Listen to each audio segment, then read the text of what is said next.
नमस्कार मंडळी, आईची शाळा प्रकल्पातील किचनमध्ये तुमचं स्वागत आहे। आणि आज तुम्ही इथे पाहताय की तुम्हाला या परातीमध्ये पिवळ्या धमक कैरीच्या फोडी दिसत आहेत। त्याच्यावरून तुमच्या लक्षात आलं असेल की आज आपण कैरीचं लोणचं कसं करतात ते शिकणार आहोत।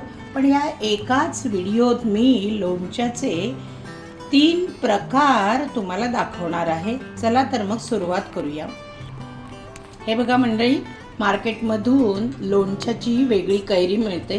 त्या कैऱ्या आणल्यानंतर स्वच्छ धुवून घ्यायच्या, त्या स्वच्छ पुसून कोरड्या करायच्या आणि नंतर त्याच्या फोडी करायच्या। मार्केटमध्ये सुद्धा तुम्हाला त्याच्या लहान फोडी करून मिळतात। हे मी घरच्या घरी ह्या लहान फोडी केल्या आहेत आणि फोडी केल्यानंतर त्याला मीठ आणि हळद लावून एक रात्र तशाच मुरत ठेवायच्या। आता इथे ही 1 किलो कैरी घेतलेली आहे, ह्या फोडी आहेत त्या। आणि या कैरीला मी 2 टेबलस्पून हळद आणि 2 टेबलस्पून मीठ लावून रात्रभर मुरत ठेवलं होतं आणि ते पाणी मी सकाळी काढून टाकलेलं आहे त्या कैरीचं आणि फॅन खाली या कैरीच्या फोडी वाळवून घेतलेल्या आहेत। हे बघा, तुमच्या लक्षात आलं असेल। हे बघा, या कोरड्या झालेल्या फोडी आहेत।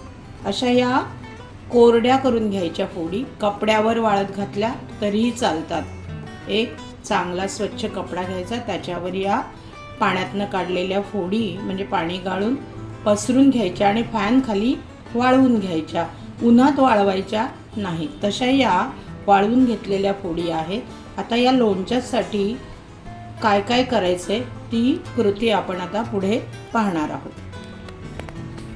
आता इथे मी गॅस ऑन केला आहे आणि गॅसवर ही कढई ठेवलेली आहे आणि कढईमध्ये थोडंसं मीठ अंदाजाने घेऊन मी ते भाजून घेते। भाजून म्हणजे थोडं परतून घ्यायचं। हे का करायचं तर त्यातला पाण्याचा अंश असतो, म्हणजे हवेमध्ये जी वाफ असते ती या मिठामध्ये मुरली जाण्याची शक्यता असते, तर तो पाण्याचा अंश नष्ट व्हावा आणि आपलं लोणचं टिकावं म्हणून थोडंसं मीठ परतून घ्यायचं।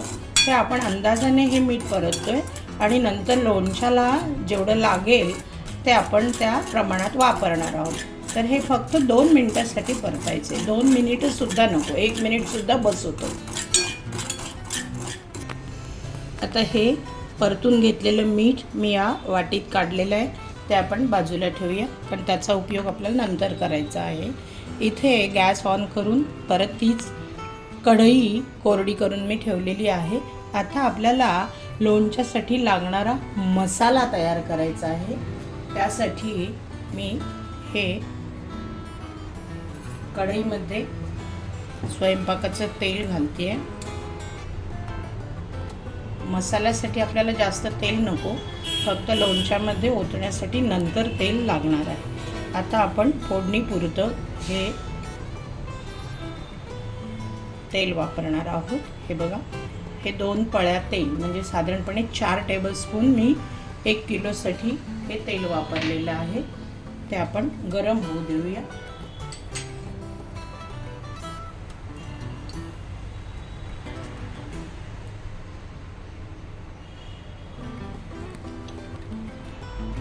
आता हे तेल तापलेलं आहे, त्याच्यामध्ये आपल्याला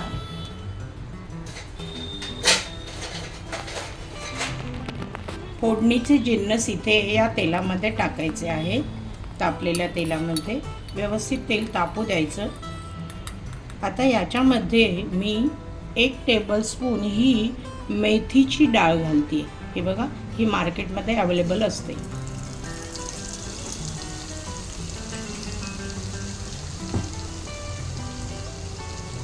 आणि ही राईची डाळ, ही मार्केटमध्ये मिळते।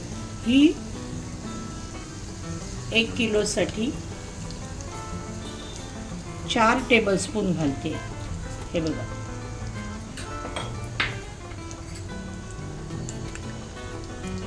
आता याच्यामध्ये हिंग घालायचा। हे करपू द्यायचं नाही।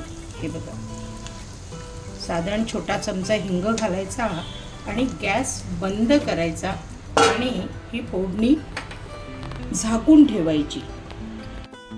आता हे तेल थोडं थंड झालेलं आहे। बघा, त्याच्यामध्ये आपण जी मेथी आणि राई डाळीची फोडणी केली आणि हिंगाची, ते थंड झालेलं आहे. आता थंड म्हणजे कोमट आहे. आता या कोमट फोडणीमध्ये आपल्याला हळद घालायची आहे. हे बघा, ही मी 1 टेबलस्पून हळद घालते, अजून अर्धा घालते, 1.5 टेबलस्पून. आपल्याला 1 किलो कैरीसाठी साधारणपणे 100 ग्रॅम मसाला करायचा आहे. त्या अंदाजाने मी हे वापरलेलं आहे. आणि तुम्हाला प्रमाणात हवं तर 50 ग्रॅम, म्हणजे 1 किलो कैरीसाठी 50 ग्रॅम राईची डाळ, 20 ग्रॅम मेथीची डाळ, 10 ग्रॅम हळद आणि साधारणपणे 50 ग्रॅम लाल तिखट आपल्याला लागणार आहे. आणि 1 चमचा हिंग आणि 2 टेबलस्पून मीठ लागणार आहे. आपण तो मसाला बाकी आता पुढची कृती करून घेऊया. हळद मी घातलेली आहे. आता याच्यामध्ये हे लाल तिखट घालते मी. तेल आपलं कोमटच आहे.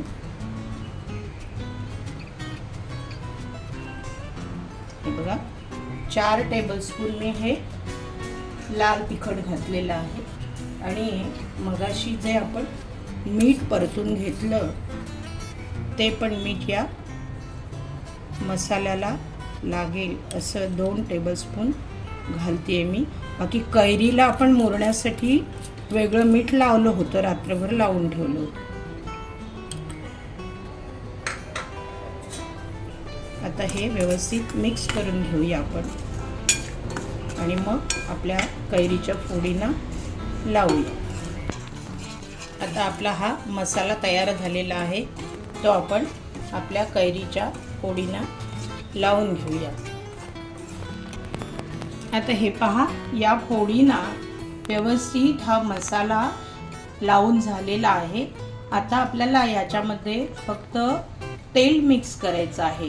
पण तेल मिक्स करण्यापूर्वी हे लोणचं व्यवस्थित थंड झालं पाहिजे आणि मग ते आपल्या बरणीत भरून त्या बरणीमध्ये या फोडी बुडून वर अर्धा इंच तेल राहील एवढं तेल घालायचं आहे. पण ते तेल घालताना एक लक्षात घ्या, हे बघा इथे मी दाखवते, या कढईमध्ये हे मी तेल गरम केलेलं आहे. व्यवस्थित कडकडीत गरम करायचं आणि गरम झाल्यानंतर पूर्ण थंड, साधारणपणे 1 ते 2 तास किंवा जास्त वेळ ठेवलं तरी चालेल, असं ठेवून हे पूर्ण थंड करायचं आणि मगच त्या लोणच्याच्या बरणीमध्ये ओतायचं. ही टीप आहे, गरम तेल जराही ओतायचं नाही.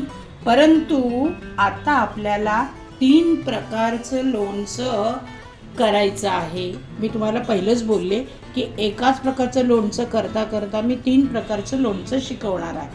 हे आत्ता जे केलंय ते आपण टिकाऊ लोणचं, म्हणजे जास्त दिवस टिकण्यासाठी, आणि त्याची प्रोसिजर सांगितली की त्याच्यामध्ये ह्या फोडी बरणीत भरल्यानंतर गरम केलेलं तेल पूर्ण थंड करून फोडी बुडतील आणि त्याच्यावर अर्धा इंच तेल राहील एवढं तेल घालायचं आहे थंड केलेलं.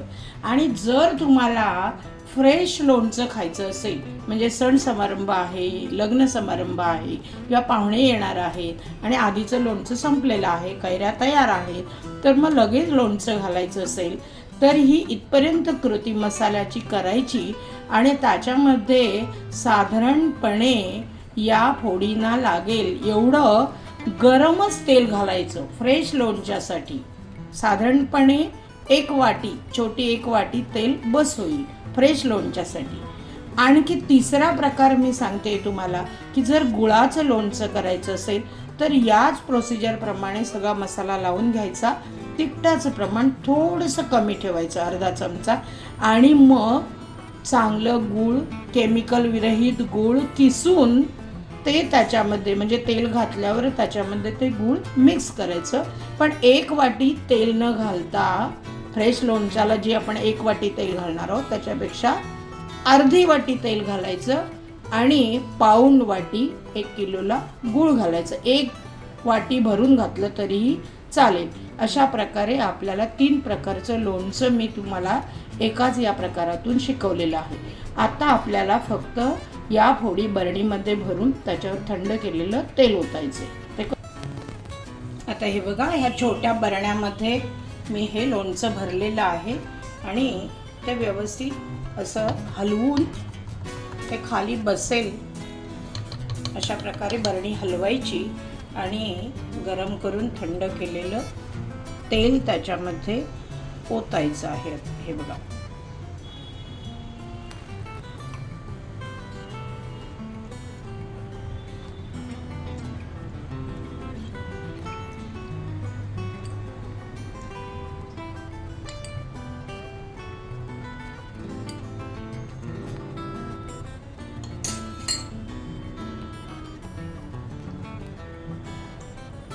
हे बघा, पोळी बुडती एवढं तेल. आणि पहिल्या दिवशी हे एवढंच तेल घालायचं, कारण हे रात्रभर ठेवल्यानंतर मुरून या फोडी खाली बसणार आहेत. हे बघा, आणि दुसऱ्या दिवशी पुन्हा चेक करायचं, परंतु त्याला व्यवस्थित कपडा बांधून त्याच्यावर घट्ट झाकण लावून ते ठेवून द्यायचं आणि दुसऱ्या दिवशी पुन्हा चेक करायचं.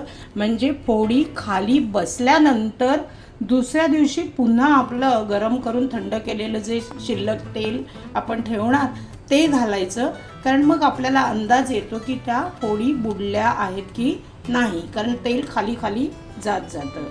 तरच आपलं हे लोणचं टिकेल जास्त दिवसांसाठी.